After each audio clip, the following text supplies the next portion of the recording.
Hello and welcome to this video where we will build a make.com workflow to generate Flux images for our blog posts.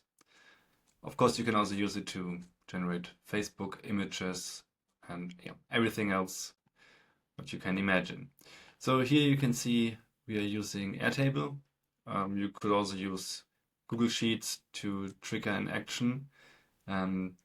But yeah, we're using Airtable because it's much more sophisticated. So we will start with Airtable. We will create a new workflow. We have generate article, and now we will say generate article image.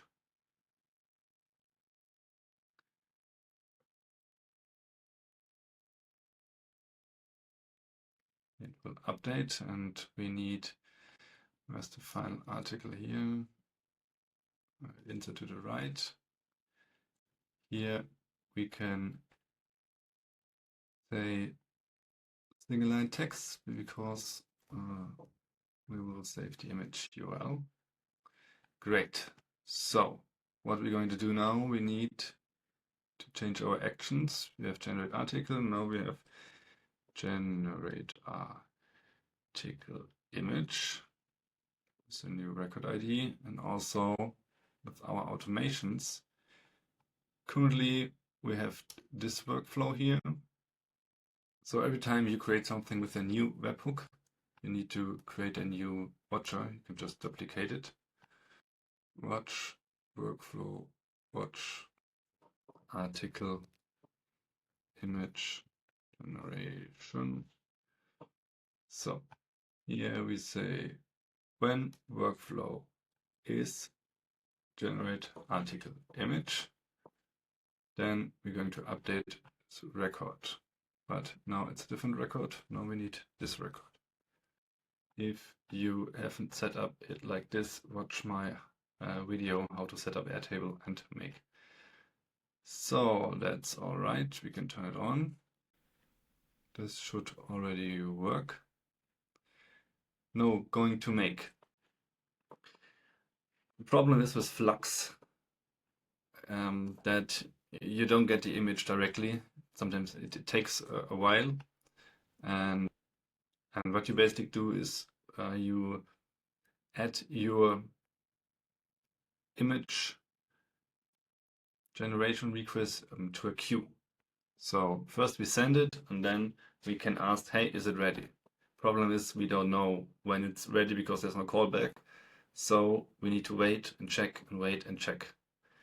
And because this is quite a long scenario, I will import it here and go over it with you one by one. So let's import it. Okay, just shows it, save, and you will see this. So what do we have here? We have a webhook. So our Airtable will send a prompt to this webhook. Then we get the record. Then we have Claude. Let me quickly connect that first. Okay, I had to pass and check this real quick. So webhook, get a record, and then what we do is first we create a prompt for Flux, because you know you can make a prompt like please make me an image, blah blah blah, but that's not how Flux really like it. So there's a special syntax to use, and here we're using this is wrong, our article. So using the whole article, and it creates a prompt out of it. And we also have some additional text here, like do not write any text before the prompt, just output the prompt, because otherwise it would like be here is your prompt for Flux, etc. Here you can also say image size should be like 1400, and I had some problems with characters, so do not include characters like this one, and don't break anything, basically. So now we have this Flux prompt. So here we will do a new HTTP request. That's the URL you need to choose if you want to use Flux Pro 1.1. You can check out the Flux documentation. Here you can see different endpoints, tasks. You can choose the models, Flux Pro, 1.1, Pro, Dev, etc. Let's go back to make. Content type, application JSON. The name is X key for API key. This is the API key. You have to get it from Flux. No worries, this will not be valid after the video. Body type is raw, and then you send a JSON with the prompt, width, height, a seed. You can choose any number, and if you want to change like the same image or make images that looks the same, then you can choose the seed number. Like you can say generate a new image based off seed 42, and then it will change keep the original style. You can also look up all these parameters here in the documentation, but those are the basic ones you need. So here we'll send a request to Flux, please create an image. Here we will sleep for 10 seconds. Yeah, because it takes a while to send it and then to Flux to get some result. Here also HTTP call.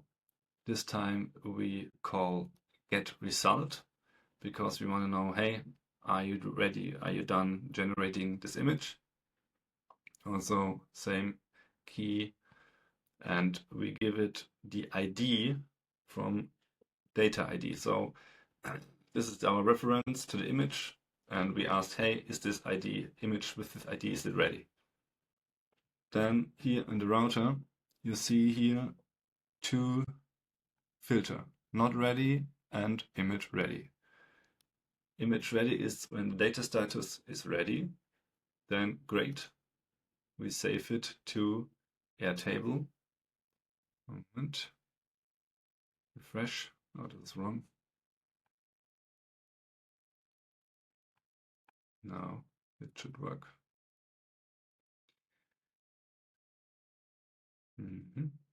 Content system. Yep. Great. Record ID.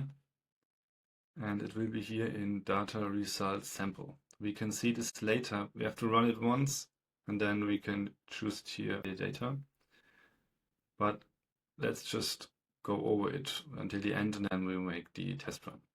So we sleep again for 20 seconds because obviously not ready.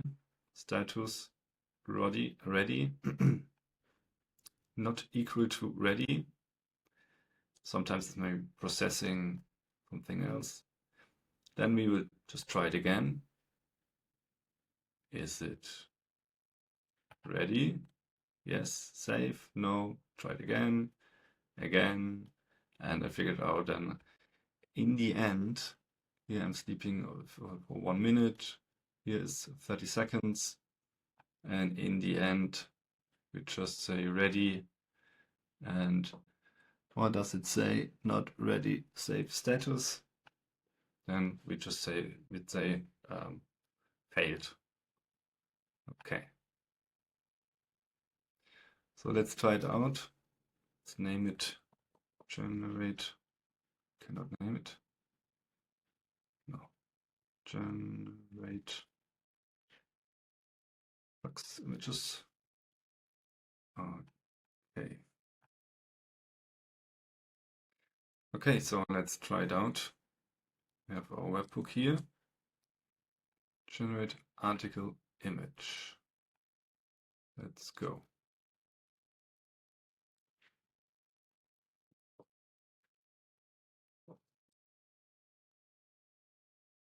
Let's see what it does. Waiting for data. Waiting for the webhook data. Here we go. Get a record prompt from Flux. We get output status 200, data, an ID. Great. This ID we take, we get status ready. This was quite fast. And we save it. And it just worked. Content strategy. Nice. Not too bad. Not too bad. So last time I created this, it was not that fast. But yeah, great. It worked. So now we have the image ready. We have our article, we have image, and technically we are ready for the post. So I hope you liked this video. See you next time.